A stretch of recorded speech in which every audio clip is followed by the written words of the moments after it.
think I read that you said after the experience of Nothing But the Truth, you woke up and you no longer had a heart-on for acting. Yeah, I don't know, it just made me go, what's the point? I sort of became kind of a nihilist, acting-wise. You know, it was like, nothing matters, there's no rules, it's all bullshit. You do your best work or your worst work. Yeah. I was also in the middle of having that sense of going, I think people think I'm a bimbo, which is so bizarre to me because I'm so beyond not and never thought it would ever be in question.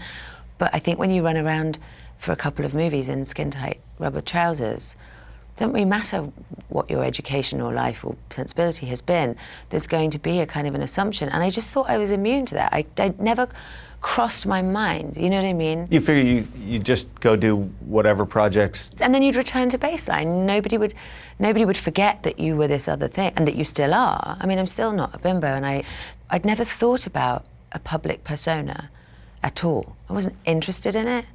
I wasn't managing it. I wasn't, you know, deciding on one. It was this kind of shock of going, wait, who's this person that people think is me?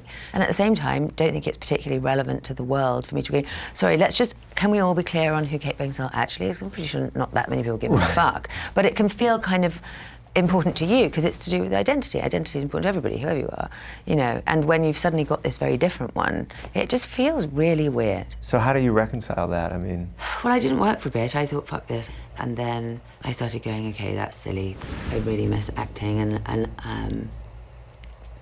And then, you know, you're not necessarily in charge of, it's not like you have your pick of every single project. So then you come back and it's like, I think I did another Underworld and, you know, cemented myself as this rubber trouser bimbo again.